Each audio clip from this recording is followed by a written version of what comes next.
বিশ্বকাপের পর অধিনায়ক রোহিত শর্মা ও বিরাট কোহলির সাথে টি-20 ক্রিকেট থেকে অবসর নিয়েছেন রবীন্দ্র জাদেজা। যদিও 2024 টি-20 বিশ্বকাপে প্রত্যাশিত পারফরমেন্স করতে পারেননি ওই অলরাউন্ডার, তবে ভারতের হয়ে ক্রিকেটের সংক্ষিপ্ত এই ফরম্যাটে তার অবদান ভুলে যাওয়ার মতো নয়। নিজের ইনস্টাগ্রাম পোস্টের মাধ্যমে আন্তর্জাতিক টি-20 থেকে অবসরের ঘোষণা জানান দেন জাদেজা।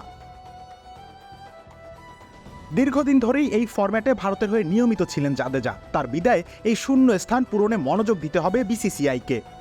তিনজন সম্ভাব্য ক্রিকেটার রয়েছেন যারা জাদেজার ফেলে যাওয়া শূন্যস্থান পূর্ণ করার জন্য রয়েছেন প্রস্তুত। প্রথমেই এই স্থানে আসতে পারেন ক্রুনাল পান্ডিয়া। বামহাতি এই অলরাউন্ডার অনেকটাই জাদেজার অনুরূপ।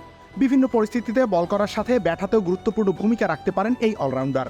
বলে ফ্লাইট দেওয়ার পরিবর্তে জাদেজার মতো তিনি স্ট্যাম্প টু স্ট্যাম্প বল করতে পছন্দ করেন। এছাড়াও মিডল ওভারে ব্যাট করতেও দক্ষ ক্রুনাল। এখন পর্যন্ত 130 স্ট্রাইক রেটে টি-20 ক্রিকেটে ব্যাট করেছেন এই অলরাউন্ডার।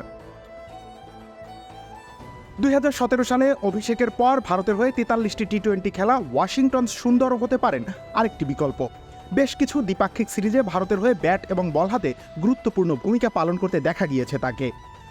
নতুন বলে বল করার জন্য বেশ পরিচিত এই স্পিনিং অলরাউন্ডার। মিডল ওভারে স্ট্রাইক রোটেটের সাথে সাথে শেষের দিকে বড় শট খেলতেও পারদর্শী তিনি। ভিটামিন এ, সি এবং ক্যালসিয়ামে ভরপুর টেস্ট মি, যা রোগ প্রতিরোধে সাহায্য করে। ওরে মজা রে, ওরে হেলদি রে, মজা। আন্তর্জাতিক টি-20তে অনভিজ্ঞ হলেও রাহুল তেওয়াতিয়া যে একজন ম্যাচ উইনার তার প্রমাণ তিনি রেখেছেন আইপিএলে। শিভাম দুবের মতো স্পিনারদের বিপক্ষে বড় বড় শট খেলতে পারেন এই অলরাউন্ডার। পেসারদের উপরেও ধ্বংসযজ্ঞ চালাতে পিছপা হন না তিনি।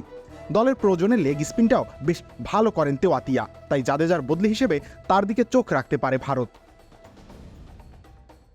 জাদেজার পরিবর্তে আরেকজন স্পিনিং অলরাউন্ডারের খোঁজ করতে হাতে যথেষ্ট সময় রয়েছে ভারতের। 2026 সালে টি-20 বিশ্বকাপ শুরু হতে এখনও 2 বছর বাকি, তাই 2024 টি-20 বিশ্বকাপের পরেই অবসর নিয়ে ভারতীয় নির্বাচকদের জন্য কাজটা সহজ করে দিয়েছেন জাদেজা। রবিউল ইসলাম রানী, খেলা 71।